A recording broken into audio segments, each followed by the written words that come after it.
Hey, everybody. Welcome to another episode of Behind the Brands. This episode is kind of maybe sort of a little self-reflective and behind our own brand because I'm joined today by Lauren Kaufman, who is Lauren Berman, Lauren Kaufman. We're going to do the name thing. You want me to start over? No, it's good. It's Lauren Berman, but I am married to a Kaufman.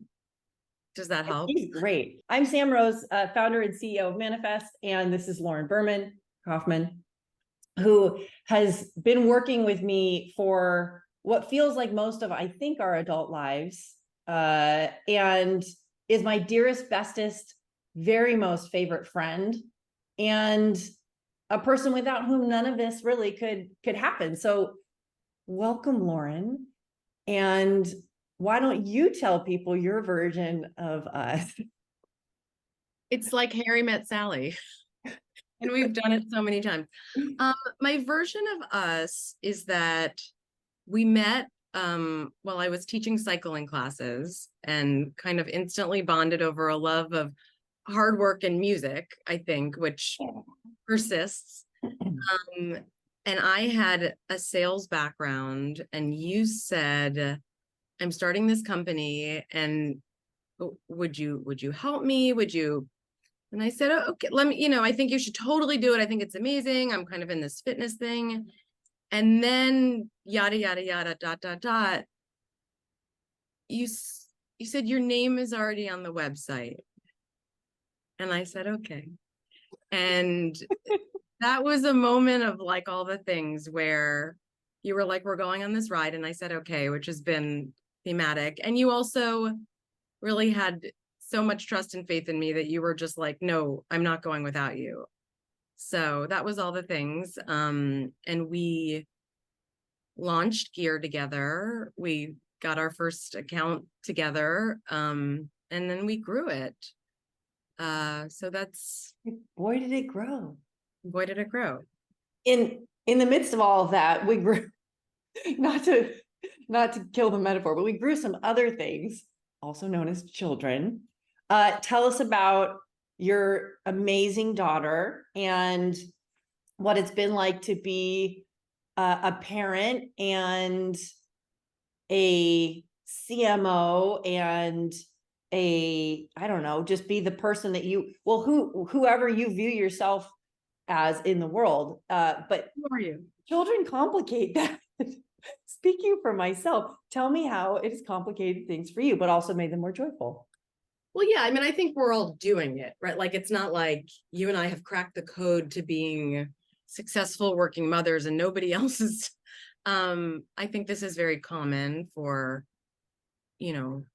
women to be successful, but also parents, and people, not just women. I think for us, there's just been total trust and respect at every turn. So that's just been a gift to me. Not everyone is doing it that way. Not everyone is doing it with the back and the support that I have. And really the support, I think, that you give to everybody that you've worked with. I feel like we celebrate the kids around here. And I think that's a big difference. Like, the kid walks into the meeting and everyone's like, oh, it's the kid, who's ever your kids, my kids.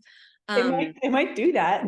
They might do that. And so that's a big difference. There's not this feeling of like, go in the other room, Jimmy. No one has a Jimmy, but go in the other room because you're I mean, of course we might think that and feel that, but for the most part, everyone waves and says hi. And I think that's like a big part of it. There's a celebration around family. Obviously, you're married to someone that works here. You were all working from home. There's a celebration of that. And I think that's a big part of the success story, just being celebratory about it and it not being a hindrance, but it being a wonderful thing. I think for you and I, we've found ways and times, like, we'll just have a meeting on the weekend if one of us has to go and do something. And it's not like a dirty word. It's not like, okay, it's Sunday and I'm having a meeting. It's like, okay, let's carve out some time and a time that works for both of us without it feeling like a bad thing. So I think the celebration of it, and the allowance for the schedule might be a little different, is a big part of it. And yeah. I don't know that I have the keys to success, but I mean, what do you think? Like, what do you think the keys to success are? And what do you think some of the obstacles are? And do you have a way to overcome them? I couldn't help but wonder, do you have the answer? You know, I must. I don't know that I can like codify it, which I guess is probably what the purpose of having this conversation might be, you know, to like uncover. But okay, I have a few fallbacks that I feel good about, and then there's a couple of things that I don't feel so good about. The fallbacks that I practice a lot and feel really good about are, and I've talked about this a bit, lots with you and a bit on this show. I have removed a lot of the boundaries. So I get to talk about work, and I'm privileged that you, my best friend, and my husband, who's also a best friend, are together in this. And so that the people that I would go to for personal support and emotional support are also the people that I go to like figure out a business challenge. And that blend is, I mean, it's like it's the full chocolate vanilla swirl, like that's melted on the ground. There's good things and bad things about it, but for me, it has really worked. And to the extent that I have almost not inflicted, that's too violent a word, but like I have definitely imposed to a degree that point of view on you and Brian because we love each other, so I can. And so one of the things that I have identified that really works for me is to be able to be fluid about what's a work conversation and what's a personal conversation. And because this is our lives together, it's not just, you know, I'm not just showing up somewhere and then shutting the computer and leaving, although I do have the ability to do that. But I'm problem solving with my friends all the time. Well, that's the truth. We've just had so much fun doing it. I mean, Fun. So yeah. every vacation we take, there turns into some late night, like, what are we going to do next? And that's fun, but that's just because we both think that's fun. So it works. That's the game that we've all chosen to play together, as opposed to, you know, where, you know, there's other games that friends play with each other, or other kind of like, I don't mean it in that way, but like, you know, other sort of flights of fancy. And this is our flight of fancy. And so turning it into a joyful game that we're able to play with each other and with friends is like, that's a big part of it. And that has become like an incredible productivity boost, for lack of a less like dorky term for it. It's like, I wake up and I talk to Brian about like something that kept me up late last night about what we're trying to build together. And so that's the good stuff. The bad stuff is that, so I have 3 kids. For those just joining, I have 3 children, and they're a little older now. They're 10 and 8 and 6. So they can do things like make their own breakfast. But because they can do that, like I'm not making their breakfast. And then I sit back and I reflect and I'm like, oh, should I be making their breakfast? Is that part of what they need from a parent? I mean, it's a wonderful thing. And on Saturday morning, like we'll make pancakes or biscuits or whatever. But I definitely have moments where Do you really have biscuits? yeah. Fun. They don't like it when I put herbs in them though. So I just like the idea of making biscuits. Carry on. I like a drop biscuit myself. Brian's more of a folded biscuit person because that's too much effort for me. That's a topic for a whole other conversation. Other podcast. How are you different when you cook? But sometimes I feel like a bad mom because I'm not giving them enough time and focused energy. And that's a scary thought. And then the other voice comes in and says, well, what you're exposing them to is like an incredible work ethic. And I know I work really hard. I can own that I have an incredible work ethic. I can own that I'm really good at calling people to a cause. And I think that's something that I really want to teach them. I think that's a wonderful trait for me to be able to impart to them through demonstration. And I guess the idea is that the bad things have silver linings. But I definitely feel, I don't know, help. Well, this is what I was saying at the beginning. We're all doing it. Like this is not unique to us. So we're all like sort of asking these questions. And the thing that I heard once, and it really stuck with me as a parent, as long as you're asking yourself and constantly considering how you're doing it, like that's the best you can do, because no one's doing it perfectly and you're being thoughtful. Your approach to your children isn't just every day's the same, every moment's the same. It's dynamic. You're considering it. Am I doing it right? Should I make breakfast today? You know, just as long as you're asking and you're watching and observing, you're doing it right. That's all we can do, because no one's doing it perfectly and we're doing it the best way we know how. And as long as we're being thoughtful and considerate of the situation, like that's the best we can do. Yeah. So I carry that, you know, I'm thinking and I'm hoping and I'm considering, and that's all I can do. And I, you know, for what it's worth, I think you're a wonderful parent. And I think what you bring to the team, you know, as a parent, and like what you can offer our team based on those experiences and that knowledge is amazing. So like talk a little about that, like your experience as a parent. How does that inform your experience, like on the inverse in work? And just to say, from my perspective, your celebration of family has been so amazing to work with and for and by and all the things. Well, I think I don't want to draw a direct parallel between leadership and parenting, because we work with adults. And so my dynamic with the children is so different, and my responsibility to them is so different. But what I have learned they have undeniably in common is that coming from a place of love is the right answer in both circumstances. And that's not necessarily a thing that would be noted as characteristic of a good leader or of a person who can, you know, bring 1,000 people into a productive place or lead the charge. I mean, there's a lot. My dad growing up, he was an entrepreneur, and he used to say business is war. And I joke about that sometimes too, like business is war. I'm like, okay, Dad, I don't know what that means, but war is scary.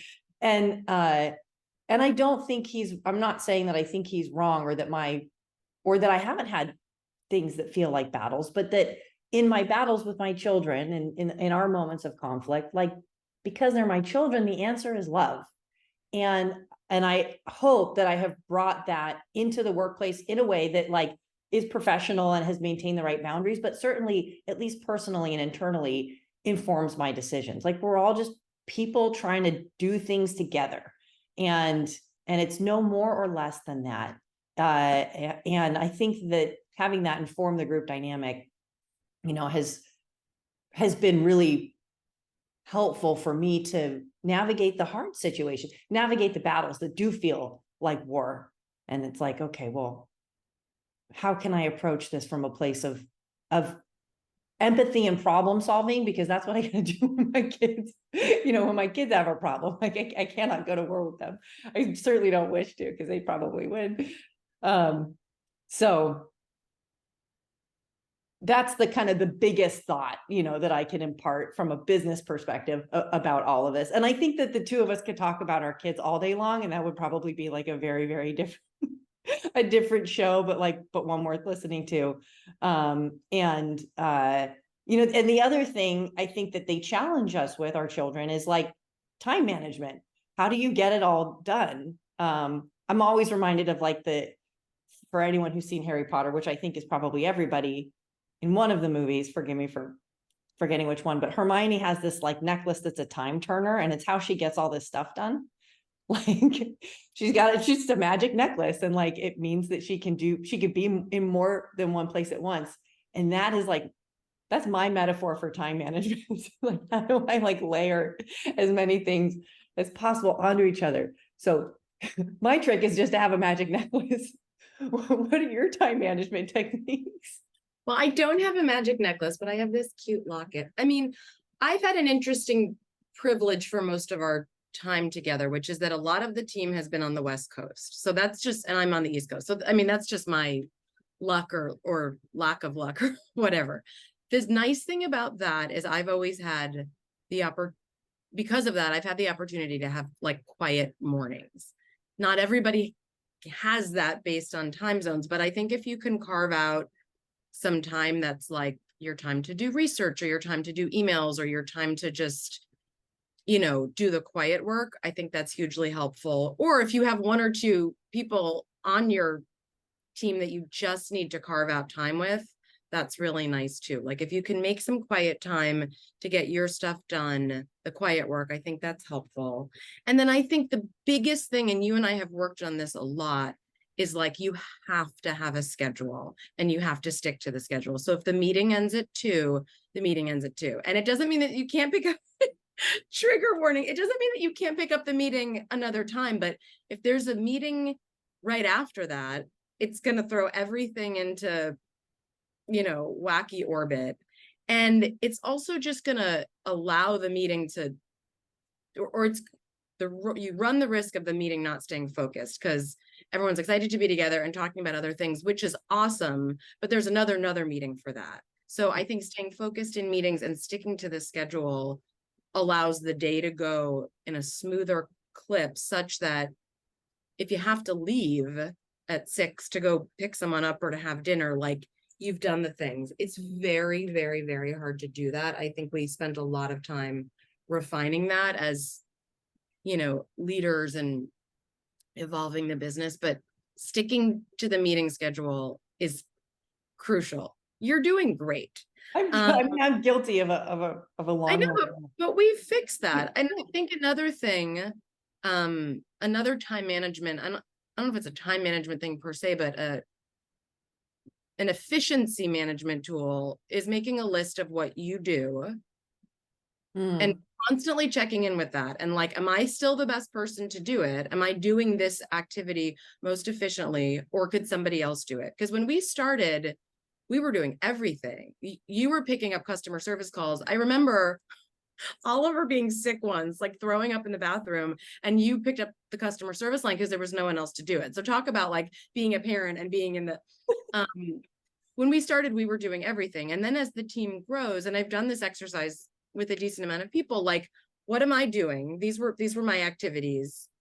Am I the best person still to do this now that there's 10 more people here? Or even there's 2 more people here, but maybe my responsibilities have grown so much in this area that it's just more effective and efficient for another person to do it because they can do it faster. They're better suited for it. So I think making a list of your activities in your organization and constantly checking back in with it, am I the most efficient person for this task, is a wonderful thing to do. Because if you are, and that's just the thing you do and you're a star, good, keep doing it. But if it's taking you 5 hours to do something that somebody else could do in a half hour, like that's goofy. And if that's the way it was at the beginning, understood. But if it's evolved, like let it evolve and then go do the thing that you're really, really good at. Yeah. Well, that reminds me like of Brian, because, he knows his way around a spreadsheet. He could do something in 30 seconds that many people would spend the whole day doing. So talk to me about working with your husband. How do you divide and conquer with children? How do you divide and conquer with tasks? He's really good at certain things. You're really good at certain things. You're both good. You're dynamite together at certain things. And then there are things that like, you probably should just leave each other alone. So like, what does the task management look like at home and at work with Brian? Well, I don't know that we do this formally, but we stumbled upon a number of years ago, it's like a Punnett square. So it's a 2x2 matrix. And one of the axes is enter the matrix. Enter. That's going to be website copy. So one axis of the matrix is the things you hate versus things you love, or the sliding scale of dislike to like. And the other axis is things that you are not good at, and things that you're great at. And so if you kind of plot your potential activities on that matrix, then the best things for you to be doing, and therefore in all likelihood, the most time effective things and the most joyful things for you to be doing at work are the things that you like and that you're good at. I'm great at talking to people and I really like it. So that's empowered me to say, well, I can do business development very effectively because like those are relationships and phone calls. I'm really enjoying our time together right now. I really enjoy like HTML coding, and I am terrible at it. So I can build a website. Like, I can do it. Should I do it? Well, maybe not unless I'm doing it like as a, unless I want to skill build, because you can move things, around. You can start to hate things that you used to like, and you can start to love things that you didn't like, and you can get better at skills. So understanding that I can make a website, but should I make a website at work for work? Probably no. And so that informs for me, and Brian does the same thing. We have this kind of little, we'll reflect against this mental Punnett square matrix thing. Should we be doing what we are doing? And if it fits into the right box, or if it's a skill that you want to build and you're really enjoying it, then like keep going. And if not, then think about who else in your circle can help with that. And I think one of the challenges, especially for entrepreneurs that are either solo or just starting to build their team, we've talked about this here too in other episodes, and we've written about it, is that the best kind of first hires to make are people who really look a lot like you in their skill set. You're not going to have specialists at the beginning. You don't have the luxury of that at the very beginning of an entrepreneurial journey, and maybe in perpetuity for a large successful company, but that you're still the leadership of. You're going to wear a lot of hats. That's why you're doing this, because you probably had a good product idea, and you were resourceful enough to go find the help that you needed to bring it into the world, and how to storytell about it. And like, you're already wearing 3 hats and you don't even realize it. Maybe you came up with a brand name, there's a 4th hat. So the best first people to help are going to be the people that can wear lots of hats alongside you. And then what you start to do, or what I would encourage you to reflect on as an exercise, is to help your people seek to do more of the things that they love and are good at, and less of the things that they dislike. And that's a great way to mentor employees too, because you're creating a career path collaboratively that's like, by definition, focused on joy at work, focused on making people happy at what they're doing. And as you multiply, and like you're 3 people and you're 4 people and you're 5 people, the people that are already there can be a part of the conversation of, what are you really enjoying and feeling really successful at? Let's keep you in those things. Let's give you more of those things to do. What are you not enjoying so much? Or what do you feel like you're having a harder time at? Like, let's have you do less of those things. Those things are the job description for employee 6, and just rinse and repeat over and over again until we're 70 people today. And every time we hire another person, my reflection is, well, what are we having a hard time with or not enjoying that would be wonderful and joyful for someone else to do? That's the person that we need. So that was a more abstract, I think, answer to your question, but we have definitely implemented. What dawned on me is that you and I just answered the last 2 questions in like a very similar way, which just further proves the point. Really close. In the beginning, especially, but then also at the middle of the end. I mean, there's just a lot. And so as a result, there's a lot of multitasking, like what you're saying. In the beginning, you're doing all the things, and then in the middle, you're doing all the things because the business gets bigger. So I don't know that ever goes away. The things just change. I mean, so it's multitasking. I guess some people call it habit stacking. The big question is, how do you do all the things at once? What are some tools? I'm not great at this, so I'm interested in your answer, because I'm a very singularly minded, I'll do this thing and then I'll be done with it. And it's hard for me to go, we all have a million tabs open. That's hard for me. How do you experience habit stacking or multitasking, or doing things with kids and doing things with work at once? How do you do that? You're like, I don't know.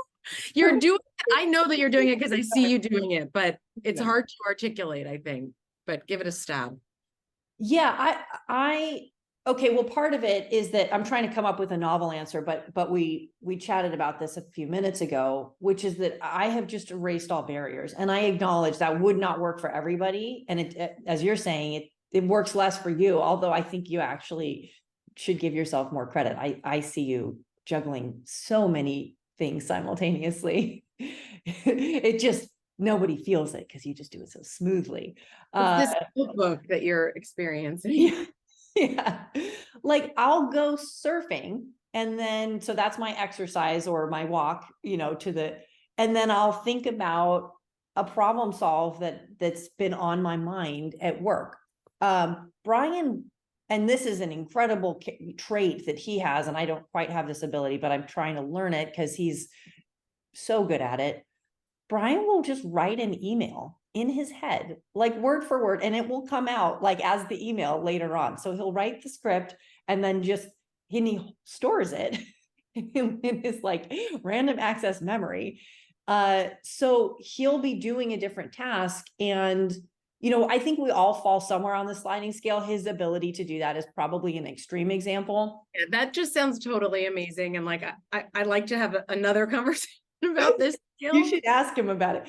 But the habit stack is if you can be doing something that you enjoy or need to do, whether it's grocery shopping or exercising or picking the kids up from school, and be thinking about something else, work life or home life simultaneously, then you can start to build that kind of multitasking habit. And I think multitasking is a word. I mean, there's a dark side to it, like everything. So I think sometimes we weaponize multitasking in that either like, if you're not able to do it successfully, that's a bad thing. Or if you do it too much, it's like, well, you're not paying attention to what's happening. But really, I mean, we're all doing this all day long. And I think part of the habit to develop is to put some of the things almost like,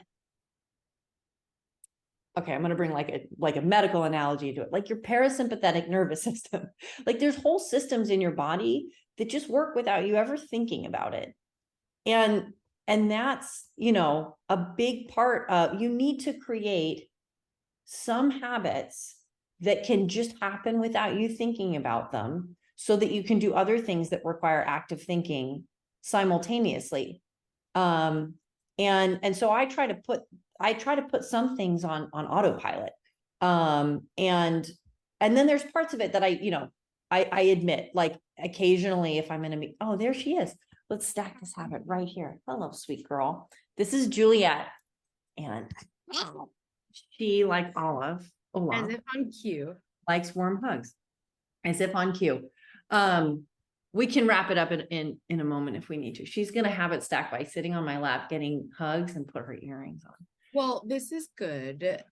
I mean, you mentioned surfing. Now Juliet's cuddled up to you. I know the answers here or the response, but like, what does self-care look like? What are the things you do to recharge? And this is another thing, like, I think we're told as women, but just as working parents, like you have to have an outlet. You have to have self-care and I think that's true. You have to have an outlet. Self-care is good, but I think it looks really different for everyone. And I think sometimes we put pressure on ourselves to like, what's my self-care? Am I doing my self-care right? My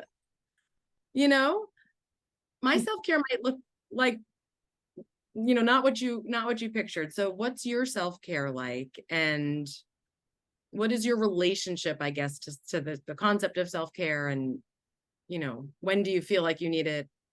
I'm going to just ask this question to you in a second, because you'll have such a more balanced and better answer. Well, that I will. I mean, this is what I'm thinking about, but this will be fun. Okay. Don't tune out now. This will be fun. Well, I have insisted on making certain parts of what might be self-care for myself very low maintenance. Like I don't wear makeup. that works for me. It wouldn't work for everybody else. But self-care for me is, so I don't have like a touch routine, like a touch my face routine. My makeup routine is like 2.5 minutes for the I'm viewers. not judging either way. I actually, Packed. I aspire to, I wear two colors. This is not one of them. I mostly wear black and white. I guess what I'm trying to say is that I've developed a couple of kind of crib routines for myself, like not having to think too much about what I wear, or or devoting time at the beginning and at the end of the day. I'm trying to say I have a very terrible self-care routine, and probably could spend some more time with myself. Yeah, but well, what I was thinking is that go ahead. I cut her off. no, you go. Well, that's just not important to you. It's not that you don't have self-care. You don't place import on that. So it's not bad. It's not good, or it just is. Okay. You know, we're so judgmental of ourselves about like, I'm not doing the self-care thing. Your self-care might look like having your kid come in and cuddle with you. I saw that. 100%. We're surfing with your husband. I mean, that's your self-care. Okay. So yeah, so for me then it's like kid snuggles. Like I just want them to sit on me one time. And we find time in the day to do that together. Like our evening routine is a bunch of kids piled into bed together, and we play Wordle. And then I find that like very soothing and calming. And also they're learning how to spell. I am a Wordle. I play my Wordle. I'm a reformed former competitive athlete. So I really enjoy exercising. That's of course how we met. And I think I haven't had as much time for that recently, but also as we all know, as I've publicized wildly, I broke my leg. So I need to get back to that. I think that's another thing, is that routines aren't forever. There's like my mom used to say, ages and phases, ages and phases. And routines are just things that like you can fall into and fall out of. And if you're not in a routine, like think about if you liked the routine that you had, like go grab a nugget that really worked for you. Exercise was like a thing that really worked for me. My life has been topsy-turvy for 4 months. I've barely been outside. I want to go surf again. I did this weekend actually, and it was okay. It's my 4-month anniversary yesterday. Yay. I had one other self-care thing, but let me reflect the question back to But you. I'm so busy that I forgot. But I couldn't get to it. Oh, I know what it is. I'm a family person, as you know. So my aunt, so I'll just keep like bringing other names into it, but my Aunt Annie, who I adore, and she really helps me kind of like think about things. And she's just a great friend and person. And she's always like, Sam, you're wall to wall. You're going wall to wall. And I'm like, oh, I am going wall to wall, I guess. like I'll go surfing, and then I'll go over to my grandma's house and I'll cook dinner for everybody. And I'll have gone to the grocery store like before that. So, or I'll order the groceries, and this is the time turner thing. Like I order groceries on the way to the beach, and then they show up at my grandma's house. I surf, and then I go to her house, and then I start cooking. And I love to cook. So, that is a self-care thing. That's a routine that I like. But Annie says, Sam, you're wall to wall. And what I've realized is, yes, I am, and I can be, and I actually thrive on that. I thrive on the energy and activity. But one of the things I've noticed that I need is just like a day here and there. Like I'll do 5 things in a row. And then self-care for me is like, you know what? We're not going to go anywhere or do anything or see anyone. And we're just going to do nothing today. And I love those nothing days. I don't get a lot of them, but I think they're an important reset, recharge. It's sort of like restarting my computer. Like the computer comes back. I just have to like reboot it every once in a while and like defrag. and I can go for like 2 weeks without that at the max. And then I have to call it, and I have to have that day, and I don't talk to anyone. Just pointing out that you're now comparing yourself to a computer, which feels very, very on brand. Sorry, robots. Just pointing that out. Well, so I mean, we've talked so much about work-life balance here. We've got 2.5 minutes left. And I want to ask you one last question, which is just what has worked for us and what hasn't for us or for you about work-life balance, or like, what would you impart if one of our folks came to you and said, I'm having trouble with this, Lauren? What would you share with them to help them reset, defrag? Well, I love what your mother says. What is it? Stages and phases? Ages and phases. Well, right. I mean, so that works for children, right? Because everything with children is a phase, but that works for life. And like, we all go through I mean, I think that's what this whole conversation is about. Like, how does the personal affect the professional and vice versa? And how we manage that? Like, everything's a phase. You're moving, you're having a hard time with your kid, you're as we get older, are we dealing with aging parents? Like, these are all the things, but nothing lasts, or most things don't last. And so talking to people that we're working with on our teams and reminding them of that, like whatever whatever this is, even at work. I mean, we go through things that feel like emergencies and, oh my God, this is like the biggest account we've ever had. And what are we going to do? Or, oh my God, but that doesn't last forever, because then we figure out how to manage that. So I think that's really important. And one thing really tactically is everything is in an open thread, right? Everything is CC the whole company, put it in an open Slack thread, document everything so that everybody knows. So if you say, I gotta be out next week, folks, everybody else knows how to have your back. And that is such a useful piece of, business advice. Like, put everything in an open thread, CC everyone, so that if you have to take time, your team has your back. And you've created that culture. So thanks for that. And it gives everyone a little freedom. I think it's really smart. I know we have to go. I love you more than anything in the world. This is a ride of a lifetime. I mean, not just this interview, but do it again. The past few decades. Let's do it again. Maybe over cocktails next time. Maybe in person. Maybe in person. Thanks for having me. Thank you. We'll do it again soon.